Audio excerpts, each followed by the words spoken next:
आज हम लोग पढ़ेंगे प्रकाश में परावर्तन, रिफ्लेक्शन ऑफ लाइट, REFLECTION।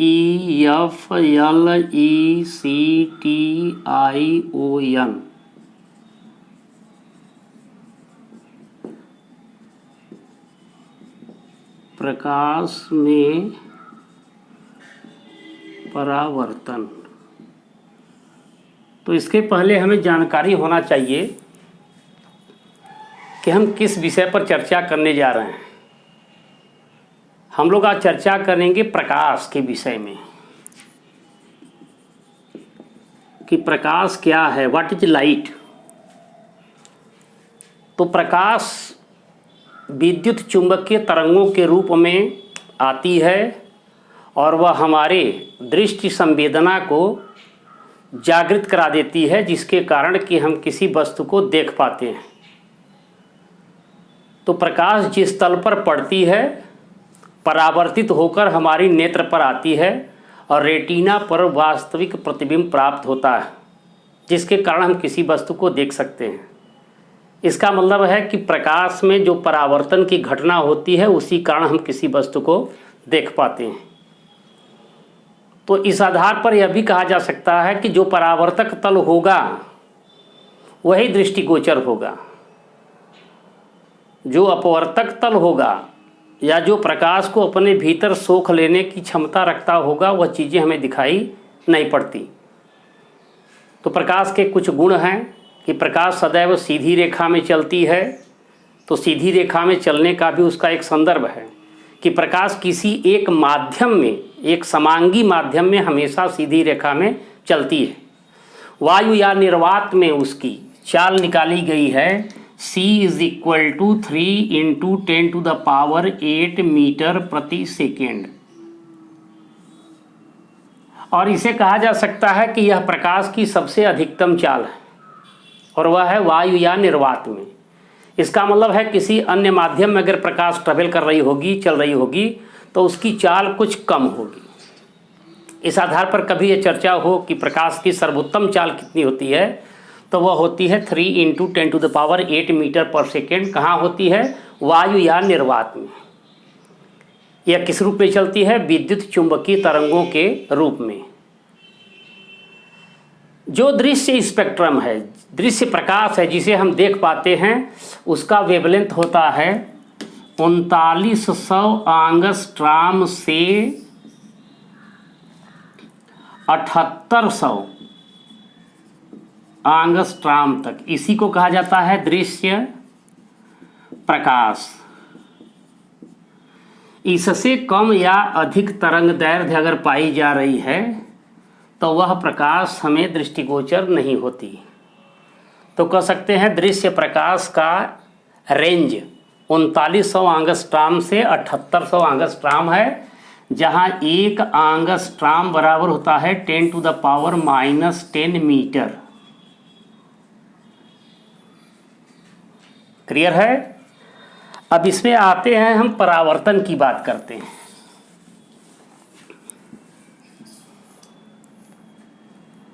जब प्रकाश किसी परावर्तक तल पर पड़ता है, मान लिया जाए यह परावर्तक तल है,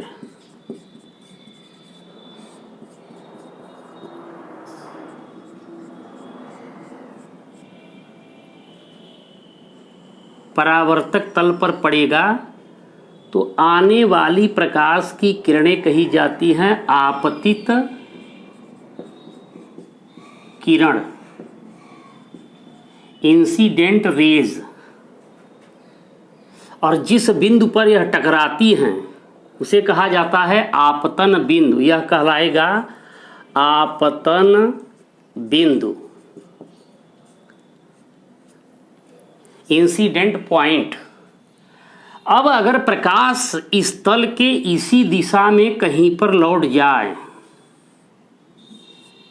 तो इस प्रकाश की किरणों को कहेंगे परावर्तित किरण, रिफ्लेक्टेड रेज। अब इस बिंदु पर अगर 90 इस तल से 90 अंश की कोण बनाती हुई कोई रेखा खींची जाए तो उसे कहते हैं अभिलंब। नॉर्मल।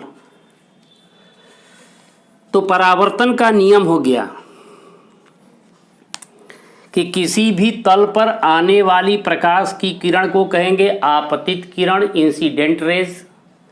जिस बिंदु पर प्रकाश आकर तल पर टकराएगी उसे कहेंगे इंसिडेंट पॉइंट, आपतन बिंदु। और इस बिंदु पर इस तल के सापेक्ष 90 अंश का कोण जो बना रही है रेखा, उसे कहते हैं अभिलंब, नॉर्मल। और तल के इसी ओर लौट जाने वाली प्रकाश को की किरण को कहा जाता है परावर्तित किरण, रिफ्लेक्टेड रेज। अब इसमें परावर्तन के दो नियम हैं। पहला नियम है जो कि नोट्स में दिया गया है कि आपतित किरण आपतन बिंदु पर अभिलंब और परावर्तित किरण एक ही तल में होते हैं। जिस भी तल में होगा, यहाँ पर क्या है, ब्लैक बोर्ड का तल है, आने वाली किरण भी ब्लैक बोर्ड पर है, अभिलंब भी ब्लैक बोर्ड पर है और परावर्तित किरण भी ब्लैक बोर्ड पर है। तो तीनों बिंदु एक ही तल में होते हैं। दूसरा नियम है कि आपतन कोण परावर्तन कोण के सदैव बराबर होगा। अगर आपतन कोण को θ1 माना जाए, अपवर्तन कोण को θ2 माना जाए, तो θ1 इज इक्वल टू θ2।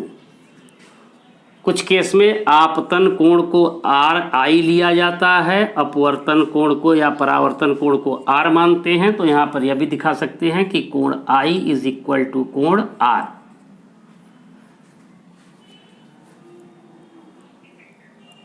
अब यहाँ प्रश्न आता है कि आपतन कोण के कहाँ से हम मेजर करते हैं और परावर्तन कोण। तो उसके लिए सीधा सा समीकरण है और सीधा सा कॉन्सेप्ट है। अभिलंब और आपतित किरण के बीच का कोण, अभिलंब इस कोण से नहीं लेना देना है, अभिलंब और आपतित किरण के बीच का कोण कहलाता है आपतन कोण और परावर्तित किरण और अभिलंब के बीच का कोण कहलाता है परावर्तन कोण। तो दूसरा नियम क्या हो गया कि आपतन कोण परावर्तन कोण के सदैव बराबर होगा। कहने का अर्थ यह हुआ कि जितने कोण से प्रकाश की किरण आपतित होगी उतने ही कोण से वह परावर्तित भी होगी। परावर्तन की घटना कहाँ होती है? दर्पण में। अब प्रश्न यह आता है कि दर्पण क्या होता है? तो हम पहले दर्पण को डिफाइन कर लें कि व्हाट इज मिरर।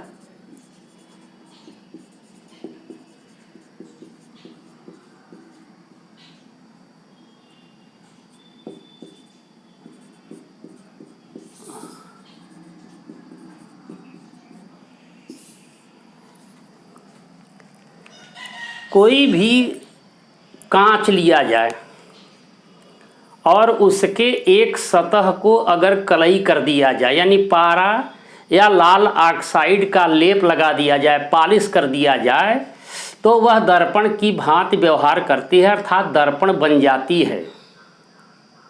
क्या कहा गया कि अगर कोई कांच का सतह लिया जाए और उसके एक सतह को पारे से या तो लाल ऑक्साइड से पेंट कर दिया जाए, रंग दिया जाए, पॉलिश कर दिया जाए, तो वह दर्पण बन जाती है।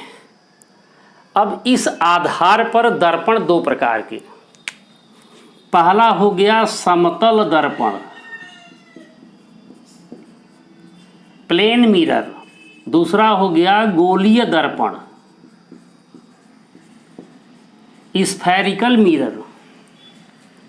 समतल दर्पण किसी समतल कांच की प्लेट के एक ओर अगर हम लाल ऑक्साइड से पॉलिश कर दें तो वह समतल दर्पण बन जाती है, जिसका प्रयोग घरों में लोग अपना चेहरा देखने के लिए या सैलून में नाई की दुकान पर इस्तेमाल करते हैं। वह कहलाता है समतल दर्पण। गोलीय दर्पण किसी खोखले कांच के गोले के एक सतह को अगर पॉलिश कर दिया जाए तो वह गोलीय दर्पण बन जाता है। अब गोलीय दर्पण दो प्रकार का, एक को कहते हैं उत्तल दर्पण, दूसरे को कहते हैं अवतल दर्पण, कॉन्वेक्स और कॉनकेव।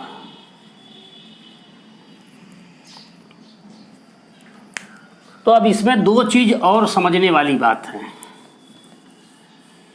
कि जब हम पॉलिश करते हैं तो जिस ओर पॉलिश किया जाता है, यह समतल दर्पण है, समतल प्लेट लिया जा रहा है, इसके जिस ओर पॉलिश कर दिया जाता है, यहाँ पर डॉटेड या ब्रांचेज लाइन से दिखाया जा रहा है कि इस सतह को पॉलिश किया जा रहा है। तो इसका विपरीत सतह जो होता है वह कहलाता है परावर्तक तल। इधर से अगर पॉलिश किया गया है तो इधर वाला तल परावर्तक तल होगा, यानी इधर अगर प्रकाश की किरण पड़ेगी तो इसमें परावर्तन की घटना होगी। अब स्फेरिकल की बात आती है तो अगर हम किसी गोले खोखले कांच को ले रहे हैं तो निश्चित है इसका यह खोखला गोला है तो इसका कहीं न कहीं पर केंद्र होगा। अब इसको अगर कट्स कर दिया जाए बीचों बीच, इस प्रकार से कट्स कर दें तो दो पार्ट हमें दिखाई पड़ रहे हैं। खोखला है तो यह भी इस प्रकार से होगा, एक आर्क बना रहा होगा। अब इसके अगर इस सतह को हम पॉलिश करते हैं तो यह वाला सतह परावर्तक तल होगा, और अगर इस सतह को पॉलिश कर दिया जाए तो यह वाला सतह परावर्तक तल होगा। बात क्लियर है? समतल दर्पण, गोलीय दर्पण, इस सतह को पॉलिश किया गया तो परावर्तक तल दबा हुआ है। जब दबा हुआ है तो इसे कहते हैं अवतल दर्पण, यानी परावर्तक तल अगर दबा हुआ है तो अवतल दर्पण, और परावर्तक तल उभरा हुआ है तो उत्तल दर्पण। बात क्लियर हुई? समतल कांच की प्लेट के जिस ओर पॉलिश किया जाएगा उसका विपरीत तल हो जाएगा परावर्तक तल। यहाँ पर भी खोखले गोलीय कांच के जिस तल को पॉलिश किया जाएगा उसका विपरीत तल हो जाएगा परावर्तक तल। यहाँ पर दबे हुए भाग से परावर्तन कराया जा रहा है, उभरे हुए तल पर पॉलिश किया जा रहा है। यहाँ पर दबे हुए भाग पर पॉलिश किया जा रहा है, उभरे हुए तल से परावर्तन की घटना कराई जा रही है। तो इसे नॉमिनेट किया गया अवतल दर्पण और इसे कहा गया उत्तल दर्पण। अब इसमें कुछ परिभाषाएं हैं, यानी परावर्तन की घटना के लिए या गोलीय दर्पण के लिए कुछ परिभाषाएं हैं।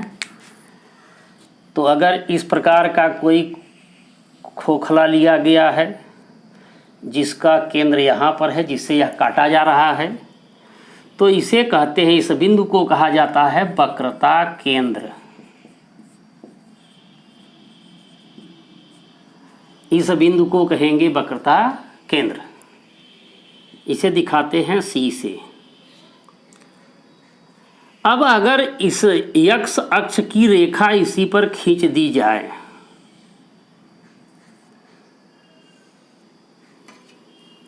तो यह कहलाएगा मुख्य अक्ष, प्रिंसिपल एक्सिस। अब परिभाषा में क्या कहते हैं कि जहां पर दर्पण इस तल पर स्पर्श करता है इसे कहा जाता है ध्रुव। यह बिंदु कहलाएगा ध्रुव, पोल। तो ध्रुव और वक्रता केंद्र से होकर जाने वाली रेखा कहलाती है मुख्य अक्ष, प्रिंसिपल एक्सिस। और यहाँ से यहाँ तक की दूरी यानी कि वक्रता केंद्र से ध्रुव तक की दूरी कहलाती है वक्रता दूरी या वक्रता त्रिज्या। वक्रता त्रिज्या, चूँकि परिभाषा में जानते हैं रेखागणित में कि परिधि से केंद्र तक के बीच की दूरी होती है वक्रता त्रिज्या। इसको दिखाते हैं स्मॉल आर से। और वक्रता त्रिज्या की आधी दूरी कहलाती है फोकस दूरी। तो यह दूरी हो जाएगी फोकस दूरी, इसे दिखाते हैं स्मॉल एफ से। अब होता है द्वारक, अपार्चर। अब चूंकि दर्पण हम बना रहे हैं तो निश्चित है कि हम कहीं न कहीं से काटेंगे। अब जो यह कटा हुआ तल है, अगर इधर बनाया गया है तो यानी यह वाला तल परावर्तक तल,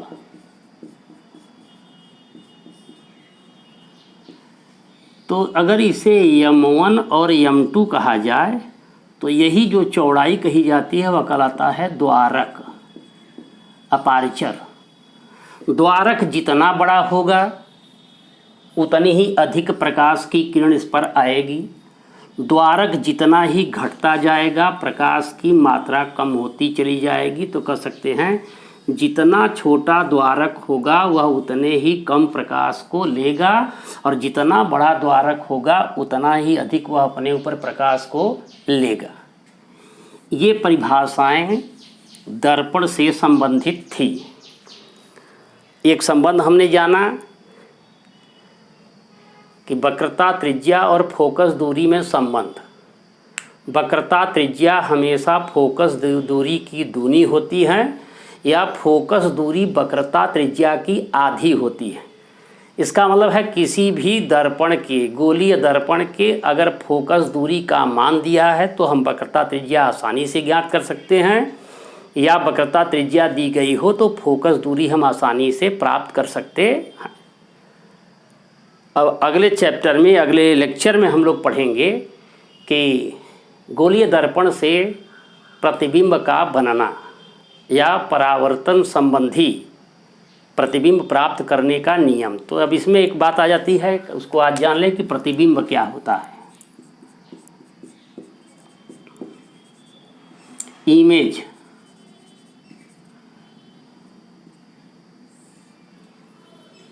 जब कोई प्रकाश की किरण किसी वस्तु से टकराकर चली, दर्पण तक पहुंची, तो परावर्तन के पश्चात जिस बिंदु पर मिलती है या मिलती हुई प्रतीत होती है वह दूसरा वाला बिंदु पहले वाले बिंदु का प्रतिबिंब कहलाता है। यानी किसी बिंदु से प्रकाश की किरण चली और दर्पण से परावर्तन के पश्चात किसी बिंदु पर मिली या मिलती हुई प्रतीत हुई, तो जिस दूसरे बिंदु पर मिली या मिलती हुई प्रतीत हुई वह दूसरा बिंदु पहले वाले बिंदु का प्रतिबिंब कहलाता है। प्रतिबिंब दो प्रकार का होता है। पहला होता है आभासी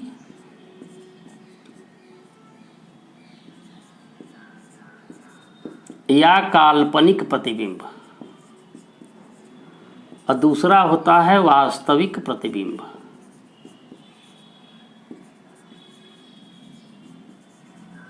रियल इमेज और वर्चुअल इमेज। आभासी प्रतिबिंब मिलती हुई प्रतीत होती है।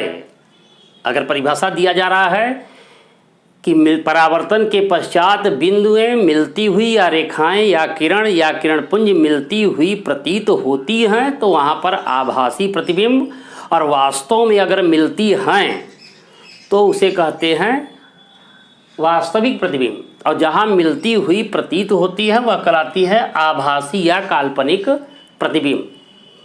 तो जो वास्तविक प्रतिबिंब है उसको पर्दे पर लिया जा सकता है, देखा जा सकता है, लेकिन आभासी प्रतिबिंब कभी पर्दे पर नहीं लिया जा सकता। उसकी फोटोग्राफी ली जा सकती है लेकिन उसे पर्दे पर प्राप्त नहीं किया जा सकता।